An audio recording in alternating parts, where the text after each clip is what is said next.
No nii, mina valisin siis sellise pildi, kuna kokkuvõtlikult vist, mis mind tõmbas selle poole on see omamoodi konflikt äkki, mis nii minus on, aga mulle tundub siis ühiskonnas üldse, et reklaamindus ja selline iga nurga peal üleskutsumine müügile, ostule ja oma põhimõtete muutmisele ja nende omandamisele ja nii edasi, mis on selline nii laiali valguv ja ulatuv, eks ole, meie ühiskonnas pidevalt iga nurga peal plingib siin ja seal kogu aeg tule ja osta ja hangi ja sa õnnelikuks läbi selle, et see on nii kõikehõlmav, et see Wonderland Avenue, millest sa siin pildi peal siis räägid, kuhu tundub, et kuhu astudes maailm äkki muutub maagiliseks, eks ole, et vähemalt mina näen siin siis sellist stardipunkti, et siit algab nüüd siis see Wonderland, eks ole. Midagi siukest. Ja iga reklaam tegelikult omamoodi ju seda siis püüabki meile kogu aeg öelda, et ostes meie toote ja valides meie teenuse ja tulles nagu sellele teele, et siis siit läheb miski nüüd kõik kogu aeg paremaks. Ja eks ta loomulikult iga tootega idees ju võikski nii olla, et saades mingisuguse abivahendi või mingisuguse mugavustoote kas või, et elu läheb paremaks. Minu jaoks ma ütlesin, et see on nagu selline vasturääkivust täis või kuidas öelda, et ühelt poolt mina olen muide selline paras reklaami tööstuse selline fänn või kuidas öelda, et see žanr, peamiselt just näiteks videoreklaamid, et ma üsna jälgin nagu seda maailma, et eks ole vanal ajal või teatud mõttes on ikka telereklaam selline tüütus, inimesed lähevad võileibu tegema midagi vaadates reklaamipausi ja nii edasi. No nii ühte kui teist, mina olen reklaamipause vaadanud korduvalt, et selles mõttes, et nad on nagu videoliselt huvitavad ja ma olen korduvalt ka reklaamides mänginud. See kogemus ka ole. Lisaks selliste Wonderlandide maalimisele ma tegelen ka näitlemisega. Just, jah. Ja samamoodi selles mõttes, et ma jälgin mõningaid selliseid portaale, kus siis, ütleme nii-öelda maailma tasemel reklaam, eks ole, kogutakse ja pannakse esitlusele, et siis nad ei olegi enam niivõrd, nende eesmärk ei ole mitte niivõrd enam siis see konkreetse mingisuguse toote või teenuse reklaamimine, vaid see kunstiteos, see reklaam, eks ole, on ta 30 sekundit või minut või tänapäeval, eks ole, on juba pikemad sellised lühifilmid.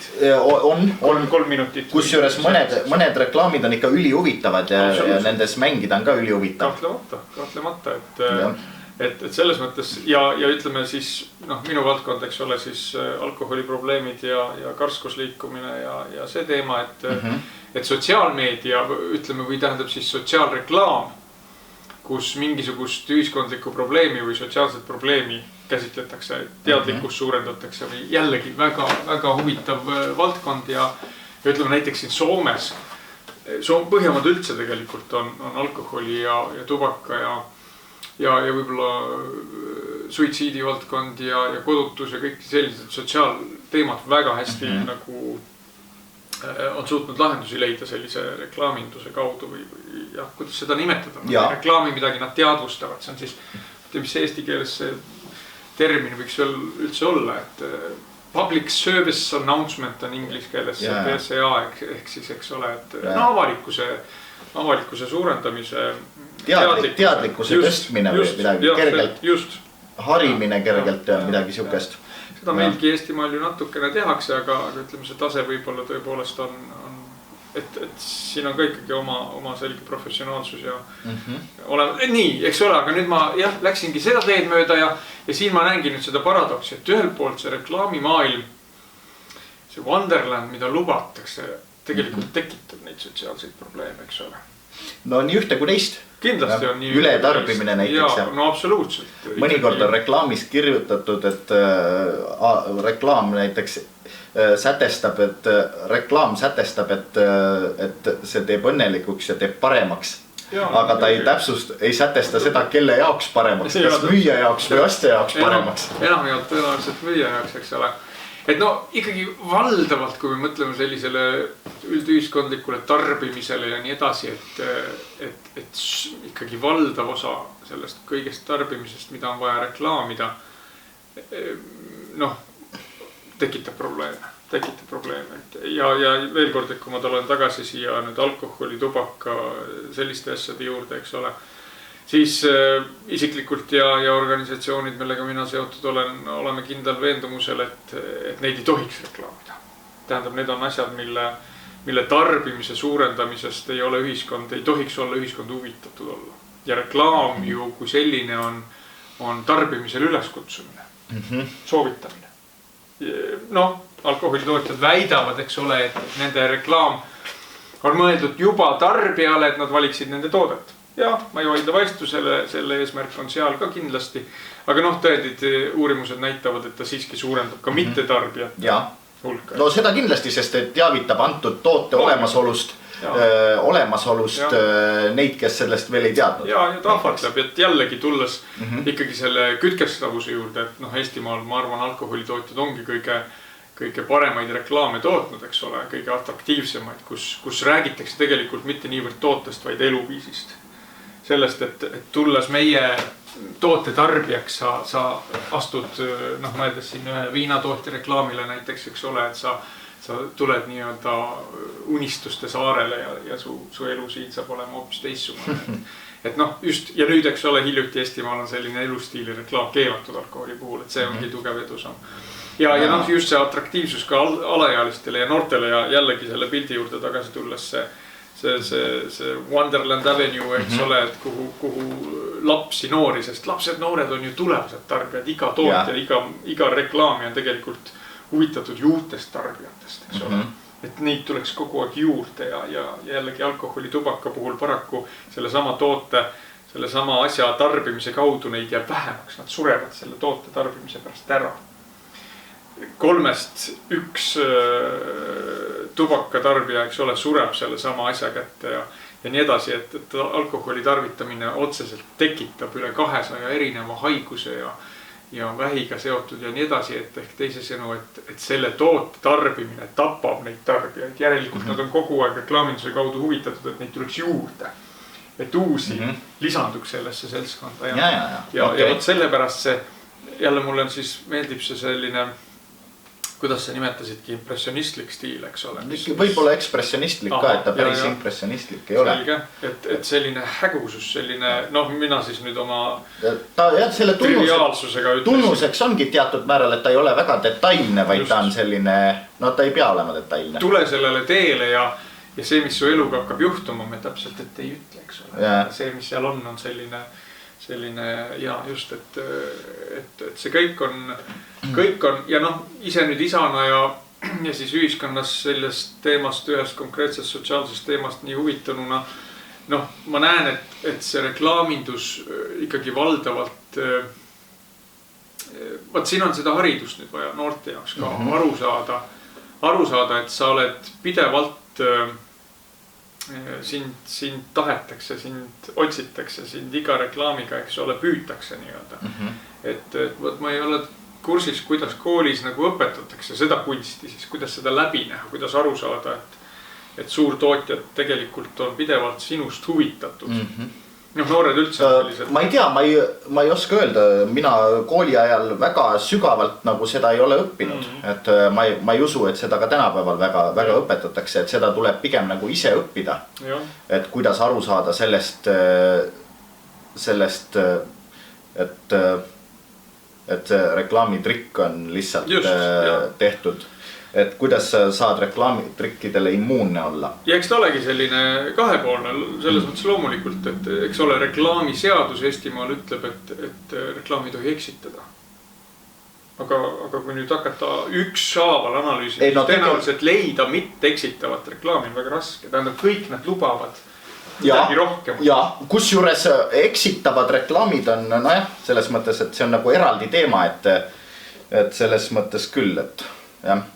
ebakonkreetseid reklaame on, mida võib kahtepidi tõlgendada, on kõik reklaamid. No võt ongi ja tõenäoliselt see piir ongi, eks ole, selline hägune nagu see piltki seal, et kui asi läheb tarbijakaitsesse või jällegi, et me ei ole alkoholireklaame palju nagu suunanud tähelepanu, siis tarbijakaitse tähelepanu mingitele teatud eksimustele ja väga sageli tulebki ikkagi välja just täpselt, et jah, me näeme küll siin seda riski näiteks, et kas ta on liiga atraktiivne noortele või otseselt justkui suunatud, aga et see on nii hägune. Nemad ütlevad, et ei, me reklaamisime täiskasvanutele, eks ole, aga ta on selgelt atraktiivne ka alaealistele, et kogu see teema, kogu see valdkond jah, ongi flirtimas omamoodi selle eksituse ja tõelisuse vahel, et ütleme täiesti aus reklaam räägiks nendest kõrvalmõjudest, sellest ohust, sellest mittevajalikkusest, millest kõigest, mis läheks ju reklaamijale nagu tema enda tegevuse vastu. Et see, mida nad peavad siin teatud toodete reklaamimise lõppu panema mingi hoiatus, eks ole. Alkoholi puhul siis selle, eks ole, et tegemist on alkoholiga, tähelepanu tegemist on alkoholiga. Alkohol võib kahjustada teie tervist, et nad jällegi enne seda viimast alkoholiseaduse ja reklaamiseaduse muutmist, seda loeti hästi kiirendatult, eks ole. No juba midagi, vaikselt hakkab nagu arenema mingit pidi. Et sellele teele astumine, teisisõnu see on elluminek, ega sellist reklaamivaba või tootmise ja tarbimise vaba maailma muidugi polegi, et siit võib-olla, mis nüüd äkki siis, kui panna oma vaataja fantaasia tööle, mis äkki siis sellest pildist siit välja jääb ja siia poole jääb, äkki on mets ja puhtus ja loodus ja vaat mets ei reklaami midagi. Loodus ei reklaami tegelikult mitte midagi, et ta lihtsalt on, eks ole. Ja. No võib-olla ta siis tal ei ole reklaami vaja. Ei ole, siis tegelikult ta ei taha siin. Ta on niivõrd teadlik bränd, et tal ei ole vaja seda. Jah, ta ei taha tegelikult inimest sinna. Inimene on segav faktor, mulle tundub, et selles mõttes, ma ei tea, mida sina tehes mõtlesid, mis siinpool seda pilti nii-öelda on, aga ma siis võiksin kujutada, et siin äkki on see, mida tegelikult inimese maailmas nagu ei ole. Aga et see puhas loodus ja siit algab nüüd siis see lubatud Wonderland, kuigi tegelikkuses Wonderland lõpeb. Loodus lõpeb, jah. See võib nii ühte kui teistpidi võtta. Niimoodi mina näen. Ja, täiesti mõeldav. Mina tegin selle, kui ma selle tegin, siis see oli nagu täiesti välja mõeldud koht, et sellist kohta kuskil ei ole, et ma lihtsalt improviseerisin selle. Aga jah, ma ei ole oma töödele ette näinud nagu ühte täpset tähendust, et igal tööl tekib oma lugu ja kui sina näed seda ja sul tekib oma lugu, siis sinu jaoks on oluline see lugu, mis sul tekib ja minu jaoks on huvitav kuulda seda lugu, mis sul tekib sellega. Et igal inimesel tekib oma lugu mingi tööga. Nii et need inimesed, kes seal siis nüüd ees tänava alguses ongi, et need ongi võib-olla sellised metsamehed, kes nüüd looduslapsed, kes just astusid metsast välja ja nüüd nad on selle tee alguses ja siit paraku siis sellise pessimistina ma ütlen, et siit algab nüüd allakäik. Tarbimine, arusaamine, et ma vajan asju, mida ma tegelikult ei vaja ja ma hakkan pingutama selle nimel, et neid mittevajalikke asju saada ja kui ma olen need saanud, siis reklaamija ütleb mulle, et tegelikult on turul tulnud järgmine asi, mida sa veel vähem vajad, aga veel parem ja veel uhkem ja natuke suurem ja natukene kallim, eks ole. Et see on üks orav rattas ja paraku me sünnitame oma lapsed sellesse maailma ja võt tõesti, et võib-olla minu lõppsõna ja mõte, et kuidas lapsi harida, kuidas oma lastele ja ühiskonnale tervikunaga tegelikult öelda, et see Wonderland, mida meile tarbijad või tootjate poolt ja reklaamijate poolt nagu lubatakse, et kuidas seda läbi näha ja enda jaoks tegelikult lõpuks siis ise see luua. No probleem on muidugi selles ka, et lapsed kodust õpivad selliseid asju, aga kui vanemad seda ise ämbrisse on astunud, siis nad suudavad lapsi õpetada täpselt samasse ämbrisse astuma. Et lapsed võtavad kodunt kaasa selle, mida nad kodus näevad. Nii et aitäh sulle sellise huvitava pildi eest, joonistamise eest, et see, näed, minu jaoks lõisid palju selliseid assotsiatsioone, mis tänapäeva elu päris tugevalt peegeldavad. mm. -hmm.